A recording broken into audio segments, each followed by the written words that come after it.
El simposium de la noche anterior había sido un tanto excesivo para mis nervios. Me dolía horriblemente la cabeza y me dominaba una invencible modorra. Por ello, en vez de pasar la velada fuera de casa, como me lo había propuesto, se me ocurrió que lo más sensato era comer un bocado e irme inmediatamente a la cama. Me puse mi gorro de dormir con intención de no quitármelo hasta las 12 del día siguiente. Apoyé la cabeza en la almohada y, ayudado por una conciencia sin reproches, me sumí en un profundo sueño. Apenas había completado mi tercer ronquido cuando la campanilla de la puerta se puso a sonar furiosamente, seguida de unos golpes que me despertaron al instante. Un minuto después, mientras estaba frotándome los ojos, entró mi mujer con una carta que me arrojó a la cara y que procedía de mi viejo amigo, el Dr. Ponnoner. Decía así: deje usted cualquier cosa apenas reciba esta carta. Venga y agréguese a nuestro regocijo. Por fin, después de perseverantes gestiones, he obtenido el consentimiento de los directores del museo para proceder al examen de la momia. Ya sabe a cuál me refiero. Tengo permiso para quitarle las vendas y abrirlas si así me parece. Solo unos pocos amigos estarán presentes y usted, naturalmente. La momia se halla en mi casa y empezaremos a desatarla a las 11 de la noche. Su amigo Ponnoner.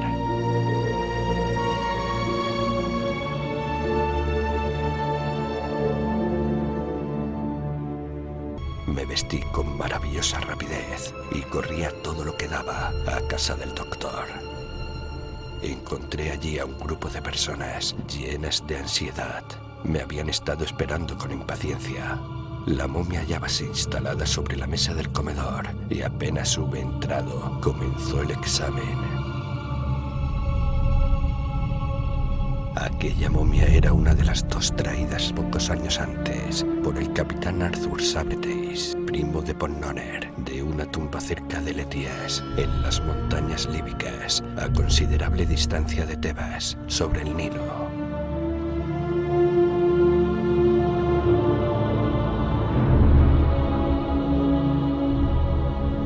En aquella región, aunque las grutas son menos magníficas que las tebanas, presentan mayor interés, pues proporcionan muchísimos datos sobre la vida privada de los egipcios. La cámara de donde había sido extraída nuestra momia era riquísima en esta clase de datos. Sus paredes aparecían íntegramente cubiertas de frescos y bajorrelieves, mientras que las estatuas, vasos y mosaicos de finísimo diseño indicaban la fortuna del difunto. El tesoro había sido depositado en el museo en la misma condición en la que lo encontrara el capitán Sabretheis. Vale decir que nadie había tocado el ataúd. Durante 8 años había quedado allí, sometido tan solo a las miradas exteriores del público. Teníamos ahora, pues, la momia intacta a nuestra disposición.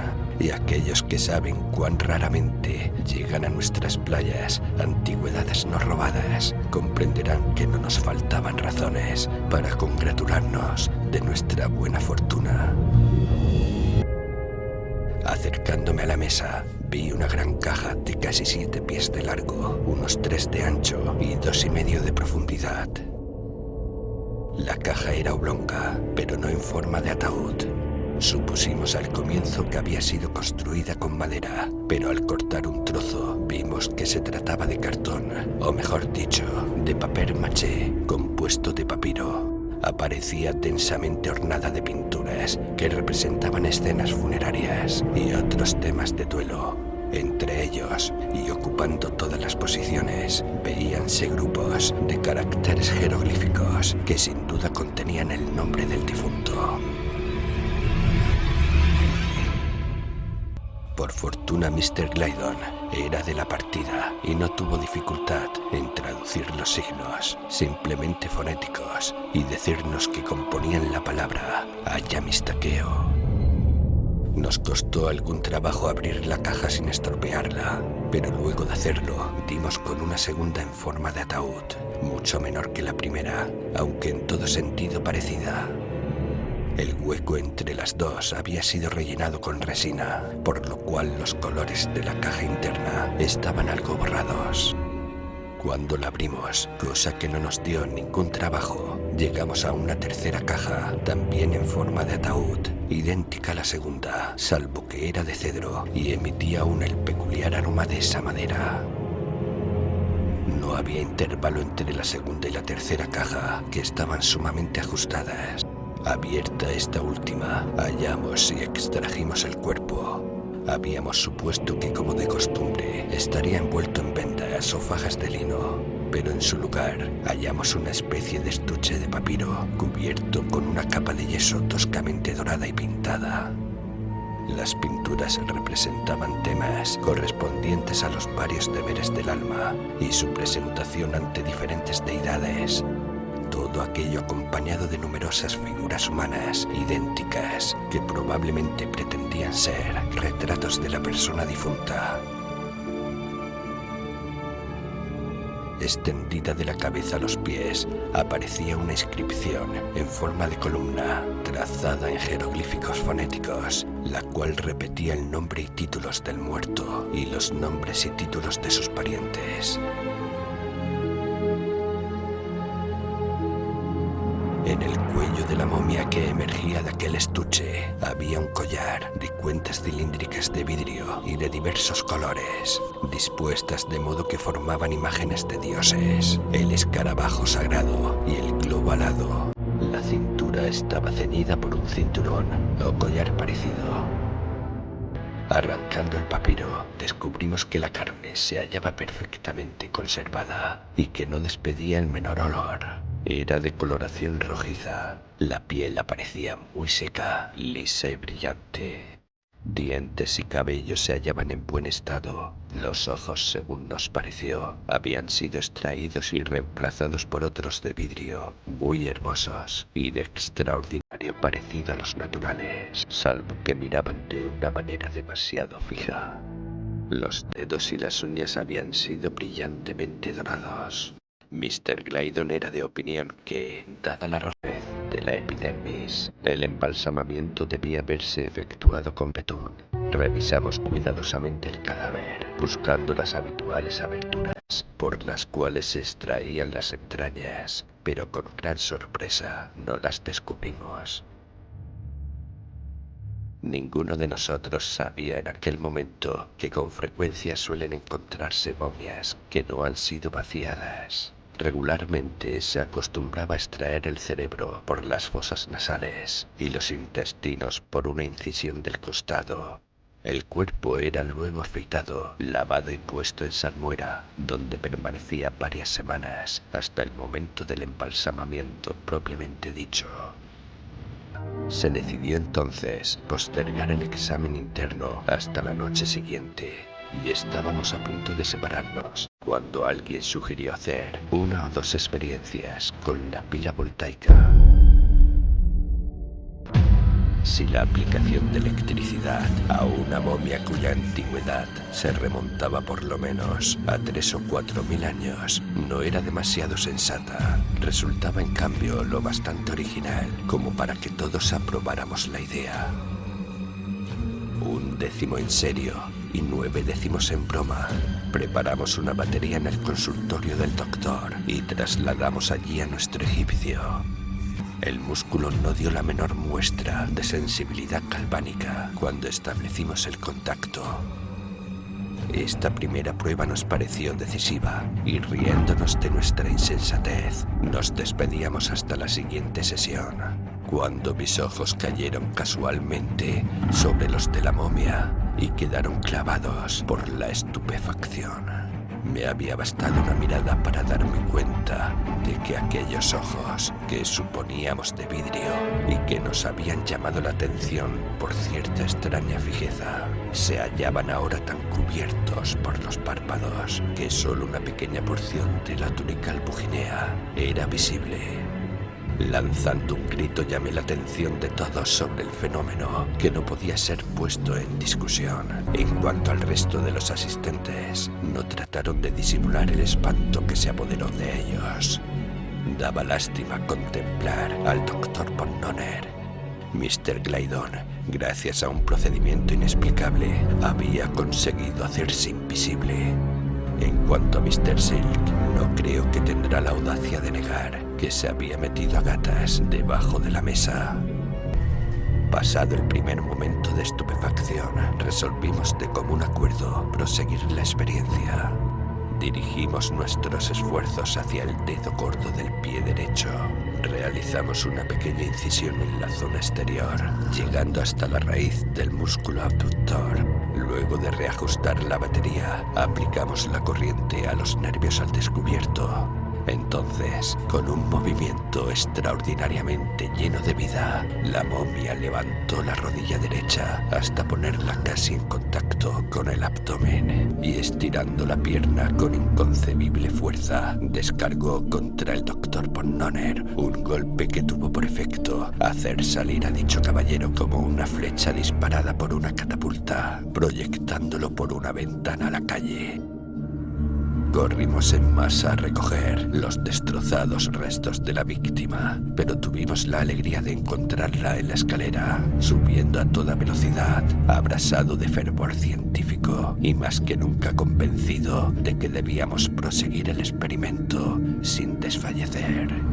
Siguiendo su consejo, decidimos practicar una profunda incisión en la punta de la nariz, que el doctor sujetó en persona con gran vigor, estableciendo un fortísimo contacto con los alambres de la pila.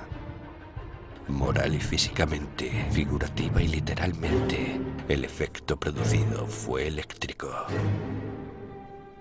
En primer lugar, el cadáver abrió los ojos y los guiñó repetidamente en largo rato, como hace Mr. Baines en su pantomima. En segundo, estornudó. En tercero, se sentó. En cuarto, agitó violentamente el puño en la cara del Dr. von Nonner. En quinto, volviéndose a los señores Glaydon y Silk, les dirigió en perfecto egipcio el siguiente discurso. Debo decir, caballeros, que estoy tan sorprendido como mortificado por la conducta de ustedes. Nada mejor podía esperarse del Dr. von Nonner. Es un pobre estúpido que no sabe nada de nada. Lo compadezco y lo perdono. Pero usted, Mr. Glaydon, y usted, Silk, que han viajado y trabajado en Egipto, al punto que podría decirse que ambos han nacido en nuestra madre tierra. Ustedes que han residido entre nosotros hasta hablar el egipcio con la misma perfección que su lengua propia. Ustedes a quien había considerado siempre como los leales amigos de las momias. En verdad, esperaba una conducta más caballeresca de parte de los dos. ¿Qué debo pensar al verlos contemplar impasibles la forma en que se me trata? ¿Qué debo pensar al descubrir que permiten que 3 o 4 fulanos me arranquen de mi ataúd y me desnuden en este maldito clima helado? ¿Y cómo debo interpretar, para decirlo de una vez, que hayan permitido y ayudado a ese miserable canalla, el Dr. von Nonner, a que me tirara de la nariz?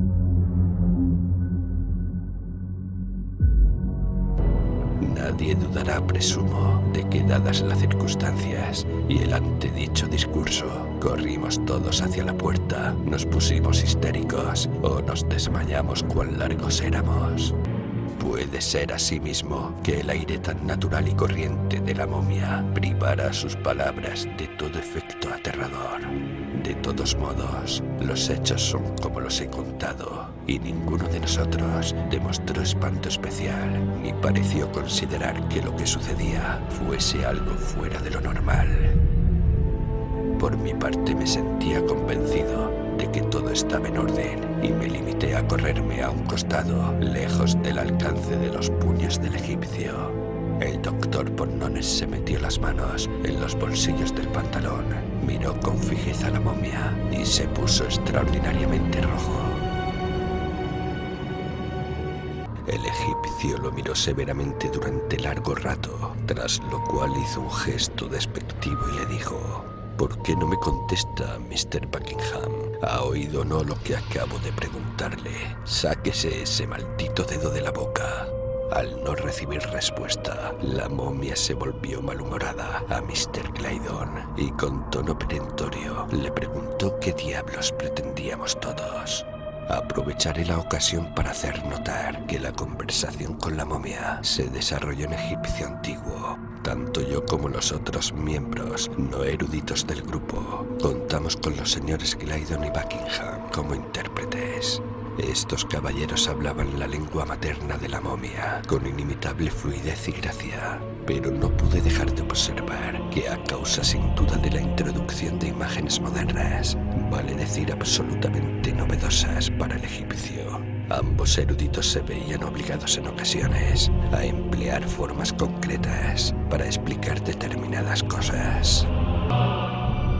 Se comprenderá fácilmente que el discurso de Mr. Claydon versó principalmente sobre los grandes beneficios que el desempaquetamiento y destripamiento de las momias había proporcionado a la ciencia, aprovechando esto para excusarnos de todos los inconvenientes que pudiéramos haber causado, en especial a la momia llamada Alamistaqueo. Concluyó sugiriendo finamente, pues apenas era una insinuación, que una vez explicadas estas cosas, muy bien podíamos continuar con el examen proyectado. Al oír esto, el doctor Pornoner se dispuso a preparar los instrumentos, pero parece ser que Alamistaqueo tenía ciertos escrúpulos de conciencia cuya naturaleza no pude llegar a comprender. Mostróse sin embargo satisfecho de las excusas ofrecidas y bajándose de la mesa estrechó las manos de todos los presentes.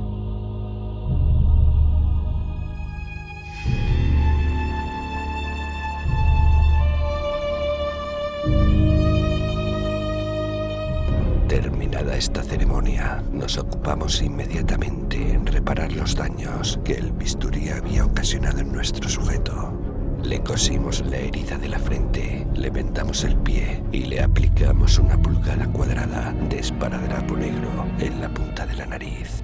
Notóse entonces que el conde, tal parecía ser el título de Alamistaqueo, temblaba ligeramente, sin duda a causa del frío. El doctor fue al guardarropa, volviendo con una magnífica chaqueta negra, admirablemente cortada por Jennings, un par de pantalones de tartán celeste, una camisa de guinga color rosa, un chaleco de brocado, un bastón con puño, un sombrero sin alas, botas de charol, un monóculo, un par de patillas y una corbata del modelo en cascada. La conversación no tardó en animarse. Como es natural, nos sentíamos muy curiosos ante el hecho bastante notable de que Alamistaqueo siguiera todavía vivo. Hubiera pensado que estaba usted muerto desde hacía mucho, expresó Mr. Buckingham. ¿Cómo?, replicó el conde profundamente sorprendido. ¿Cómo si apenas he pasado los 700 años? Mi padre vivió 1000 y no estaba en absoluto chocho cuando murió. Siguieron a esto una serie de preguntas y cálculos, tras de los cuales fue evidente que la antigüedad de la momia había sido muy groseramente estimada. Hacía 5050 años, con algunos meses, que le habían depositado en las catacumbas de Eletías. Mi observación, empero, no se refería a la edad de usted en el momento de su entierro, ya que no tengo inconveniente en reconocer que es usted un hombre joven, continuó Mr. Buckingham, sino a la inmensidad de tiempo que llevaba, según su propio testimonio, envuelto en betún. ¿En qué ha dicho?, dijo el conde. Ah, sí, creo entender. El betún podía servir, en efecto, pero en mi tiempo se empleaba casi exclusivamente el bicloruro de mercurio, lo que nos resulta particularmente difícil de comprender, dijo el doctor Pornoner. Es como después de morir y ser enterrado en Egipto hace 5000 años, se encuentra usted hoy lleno de vida y con aire tan saludable. Si hubiese estado muerto como dice usted, replicó el conde, lo más probable es que continuara estándolo, pero veo que se hallan ustedes en la infancia del galvanismo y no son capaces de llevar a cabo lo que en nuestros antiguos tiempos era práctica corriente. Por mi parte, caí en estado de catalepsia y mis mejores amigos consideraron que estaba muerto algo que debía estarlo. Y me embalsamaron, pues, inmediatamente. Pero supongo que están ustedes al tanto del principio fundamental del embalsamamiento. El embalsamamiento propiamente dicho consistía en la suspensión indefinida de todas las funciones animales sometidas al proceso. Empleo este término, animal, en su sentido más amplio, incluyendo no solo el ser físico, sino el moral y el vital. Repito que el principio básico consistía en suspender y mantener latentes todas las funciones animales sometidas al proceso de embalsamamiento. O sea que, en resumen, cualquiera fuese la condición en que se encontraba el sujeto en el momento de ser embalsamado, así continuaba por siempre. Pues bien, como afortunadamente soy de la sangre del escarabajo, fui embalsamado vivo, tal como me ven ustedes ahora. «La sangre del escarabajo», exclamó el doctor Ponnoner. Sí, el escarabajo era el emblema, las armas de una distinguidísima familia patricia, muy poco numerosa. Ser de la sangre del escarabajo significa sencillamente pertenecer a dicha familia, cuyo emblema era el escarabajo. «¿Pero qué tiene que ver eso con que usted esté vivo?», exclamó el doctor Ponnoner. Pues bien, la costumbre general en Egipto consiste en extraer el cerebro y las entrañas del cadáver antes de embalsamarlo. Tan solo la raza de los escarabajos se eximía de esa práctica. De no haber sido yo un escarabajo, me hubiera quedado sin cerebro y sin entrañas. No resulta cómodo vivir sin ellos. «Ya veo», dijo Mr. Buckingham, «y presumo que todas las momias que nos han llegado enteras son de la raza del escarabajo». «Sin la menor duda». «Yo había pensado que el escarabajo era uno de los dioses egipcios», dijo tímidamente Mr. Gliddon. «¿Uno de los qué egipcios?», gritó la momia poniéndose de pie. «Uno de los dioses», repitió el erudito. «Mr. Gliddon, estoy estupefacto al oírle hablar de esa manera», dijo el conde volviendo a sentarse. «Ninguna nación de este mundo ha reconocido nunca más de un dios. El escarabajo, el ibis, eran para nosotros los símbolos, como seres semejantes lo fueron para otros. Los intermediarios, a través de los cuales adorábamos a un creador demasiado augusto como para dirigirnos a él directamente». Hubo una pausa. La conversación fue reanudada por el doctor Ponnoner. «A juzgar por lo que nos ha explicado usted, no sería improbable que en las catacumbas próximas al Nilo existan otras momias de la raza de los escarabajos e igualmente vivas». «Sin la menor duda», replicó el conde, «todos los escarabajos embalsamados vivos siguen estando vivos. Incluso algunos de ellos, embalsamados expresamente, pueden haber sido olvidados y sin duda continúan en sus tumbas». «¿Sería usted tan amable de explicarnos qué entiende por embalsamar expresamente?», pregunté. «Con mucho gusto», repuso la momia luego de mirarme atentamente a través del monóculo, pues era la primera vez que me atreví a hacerle una pregunta directa. «Con mucho gusto», repitió. «La duración usual de la vida humana en mi tiempo era de unos 800 años. Pocos hombres morían, a menos de sobrevenirles algún accidente extraordinario, antes de los 600. Pero la cifra anterior era considerada como el término natural. Luego de descubierto el principio del embalsamamiento, tal como lo he explicado antes, nuestros filósofos pensaron que sería posible satisfacer una muy laudable curiosidad y a la vez contribuir grandemente a los intereses de la ciencia si ese término natural era vivido en varias etapas. En el caso de la historia, sobre todo la experiencia, había demostrado que algo así resultaba indispensable.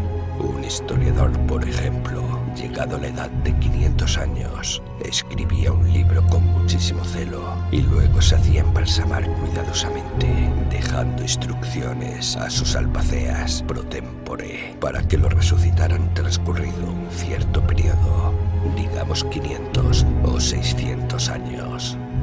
Al reanudar su vida, el sabio descubría invariablemente que su gran obra se había convertido en una especie de libreta de notas reunidas al azar, algo así como una palestra literaria de todas las conjeturas antagónicas, los enigmas y las pendencias personales de un ejército de exasperados comentadores. Aquellas conjeturas habían tapado, deformado y agobiado de tal manera el texto que el autor se veía precisado a encender una linterna para buscar su propio libro. Una vez descubierto, no compensaba nunca el trabajo de haberlo buscado. Luego de escribirlo íntegramente de nuevo, el historiador consideraba su deber ponerse a corregir de inmediato las tradiciones corrientes sobre la época en que había vivido anteriormente. Y así ese proceso de nueva redacción personal, cumplido de tiempo en tiempo por diversos sabios, impedía que nuestra historia se convirtiera en una pura fábula. Los historiadores descubrían que las tales tradiciones se encontraban absolutamente a la par de las historias mismas antes de ser reescritas. Vale decir que en ellas no había jamás y bajo ninguna circunstancia la menor palabra que no fuera total y radicalmente falsa. De todas maneras, insistió el doctor, puesto que sabemos que han pasado por lo menos 5000 años desde su entierro, doy por descontado que las historias de aquel periodo, si no las tradiciones, eran suficientemente explícitas sobre el tema de mayor interés universal, o sea, la creación, que como bien sabe usted, se produjo hace tan solo 10 siglos. El doctor repitió sus palabras, pero solo logró que el egipcio las comprendiera después de muchas explicaciones adicionales. Entonces, no sin vacilar, dijo este último: confieso que las ideas que acaba de sugerirme me resultan completamente nuevas. En mis tiempos jamás supe que alguien abrigara la singular fantasía de que el universo, o este mundo, si lo prefiere, hubiera tenido jamás un principio. Solo recuerdo que una vez escuché de un hombre de grandes conocimientos cierta remota insinuación acerca del origen de la raza humana, y esa misma persona empleó la palabra Adán, o sea, tierra roja, que acaba de emplear usted. Pero él lo hizo en un sentido muy amplio, refiriéndose a la generación espontánea de 5 vastas hordas humanas salidas del limo y que surgieron simultáneamente en 5 partes distintas y casi iguales del globo. Al oír esto nos miramos, encogiéndonos de hombros. Entonces Mr. Silk, luego de echar una ojeada al occipucio y a la coronilla del amistaqueo, habló como sigue. La larga duración de la vida en sus tiempos, así como la costumbre ocasional de pasarla en distintas etapas, según nos ha explicado usted, debe haber contribuido profundamente al desarrollo y a la acumulación general del saber. Presumo, pues, que la marcada inferioridad de los egipcios antiguos en materias científicas, si se los compara con los modernos, y más especialmente con los yanquis, nace de la mayor dureza del cráneo egipcio. Debo confesar nuevamente, repuso el conde con mucha gentileza, que me cuesta un tanto comprenderle. Uniendo nuestras voces, le dimos entonces toda clase de detalles sobre las teorías frenológicas y las maravillas del magnetismo animal. Luego de escucharnos hasta el fin, el conde se puso a contarnos algunas anécdotas que demostraron claramente cómo los prototipos de Cal y de Spurzheim habían florecido en Egipto en tiempos tan remotos como para que su recuerdo se hubiese perdido. Así como que los procedimientos de Mesmer eran despreciables triquiñuelas comparados con los verdaderos milagros de los sabios de Tebas, capaces de crear piojos y muchos otros seres similares. Pregunté al conde si su pueblo sabía calcular los eclipses, sonrió un tanto desdeñosamente y me contestó que sí. Esto me desconcertó, pero seguí haciéndole preguntas sobre sus conocimientos astronómicos, hasta que uno de los presentes, que hasta entonces no había abierto la boca, me susurró al oído que para esa clase de información haría mejor en consultar a Ptolomeo, así como a un tal Plutarco. Interrogué entonces a la momia acerca de espejos y lentes, y de manera general sobre la fabricación del vidrio, pero apenas había formulado mis preguntas cuando el contertulio silencioso me apretó suavemente el codo, pidiéndome en nombre de Dios que echara un vistazo a Diodoro de Sicilia. En cuanto al conde, se limitó a preguntarme, a modo de respuesta, si los modernos poseíamos microscopios que nos permitieran tallar camafeos en el estilo de los egipcios. Mientras pensaba cómo responder a esta pregunta, el pequeño doctor von Nonner se puso en descubierto de la manera más extraordinaria. «Vaya usted a ver nuestra arquitectura», exclamó con enorme indignación por parte de los dos egiptólogos, quienes lo pellizcaban fuertemente sin conseguir que se callara. «Vaya a ver la fuente del Bowling Green de Nueva York», gritaba entusiasmado. «O si le resulta demasiado difícil de contemplar, eche una ojeada al Capitolio de Washington». Y nuestro excelente y diminuto médico siguió detallando minuciosamente las proporciones del edificio del Capitolio. Explicó que tan solo el pórtico se hallaba adornado con no menos de 24 columnas, las cuales tenían 5 pies de diámetro y estaban situadas a 10 pies una de otra. El conde dijo que lamentaba no recordar en ese momento las dimensiones exactas de cualquiera de los principales edificios de la ciudad de Aznac, cuyos cimientos habían sido puestos en la noche de los tiempos, pero cuyas ruinas seguían aún en pie en la época de su entierro, en un desierto al oeste de Tebas. Recordaba, empero, ya que de pórticos se trataba, que uno de ellos, perteneciente a un palacio secundario en un suburbio llamado Karnak, tenía 144 columnas de 37 pies de circunferencia, colocadas a 25 pies una de otra. A este pórtico se llegaba desde el Nilo por una avenida de 2 millas de largo, compuesta por esfinges, estatuas y obeliscos de 20, 60 y 100 pies de altura. El palacio, hasta donde alcanzaba a recordar, tenía 2 millas de largo y su circuito total debía alcanzar las 7 millas. El conde no pretendía afirmar que dentro del área del palacio hubiera podido construirse unos 50 o 60 capitolios como el del doctor, pero aún sin estar completamente seguro, pensaba que con algún esfuerzo se hubieran podido meter 200 o 300. Claro que después de todo, el palacio de Karnak era bastante insignificante. De todas maneras, el conde no podía negarse, conscientemente, a admitir el ingenio y la superioridad de la fuente del Bowling Green, tal como lo había descrito el doctor.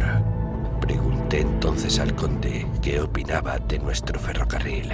Contestó que no opinaba nada en especial. Los ferrocarriles eran un tanto débiles, mal concebidos y torpemente realizados. Por supuesto que no se los podía comparar con las enormes calzadas, perfectamente lisas, directas y con vías de hierro sobre las cuales los egipcios transportaban templos enteros y sólidos obeliscos de 150 pies de altura.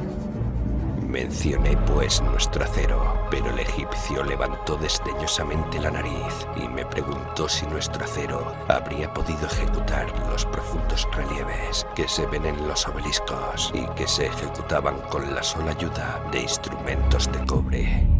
Esto nos desconcertó tanto que juzgamos prudente trasladar la ofensiva al campo metafísico. Mandamos buscar un ejemplar de un libro llamado El Dial y leímos en alta voz 1 o 2 capítulos. El conde se limitó a decir que los grandes movimientos eran cosas tristemente vulgares en sus días. Hablamos entonces de la belleza e importancia de la democracia y tuvimos gran trabajo para hacer entender debidamente al conde las ventajas de que gozábamos viviendo allí donde existía el sufragio ad libitum y no había ningún rey.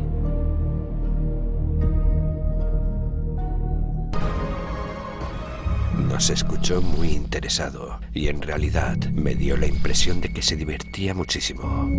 Cuando hubimos terminado, nos hizo saber que, mucho tiempo atrás, habría ocurrido entre ellos algo parecido.